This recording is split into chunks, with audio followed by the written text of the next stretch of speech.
been a rough few years for Oldham Ruffians. Founder members of Super League, the club went bust the following season. Oldham had to build from the bottom.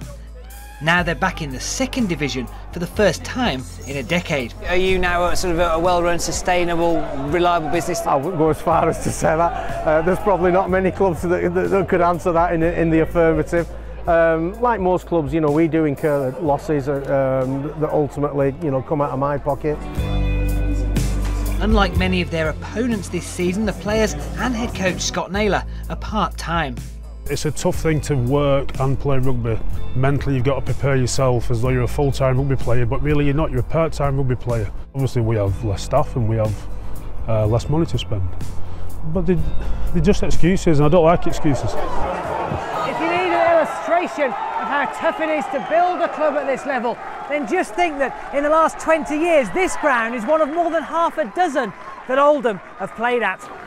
It's symptomatic as well of a problem that we inherited after the old club went bust, and you know, we started literally with nothing, including no ground.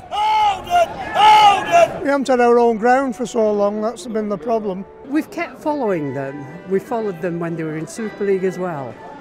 And then eventually we lost faith. Since '97 it's been awful.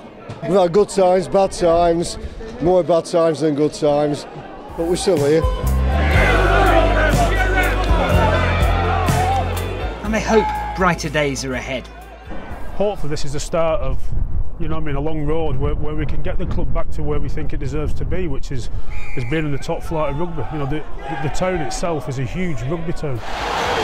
A solid victory for Barrow, and Captain Willie Horn takes the coveted Rugby League Cup from the Duke. As former Challenge Cup winners, Barrow is a proud rugby town too. Chasing the Super League dream nearly cost this club everything. It was a bit of a boom or bust situation. They were trying to get into this new franchise in Super League. It never worked out.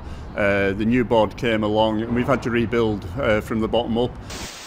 Should the Cumbrian clubs, including Workington and Whitehaven, have merged when Super League suggested it in 1995? I know they have looked at it, you know, more recently, but I think in reality it's a difficult thing to do. Where do they play? Do they play up the coast? Do they play down here? Super League has been great for the big boys, but actually not very good for a number of clubs lower down. Well, the statistics wouldn't suggest that. There's been growth in attendances across the board, and Super League, to be fair, has been a good big brother to the rest of the sport. You can't just rely on Big Brother all the time. You've got to get off your backside and do it yourself, and that's what we're trying to do.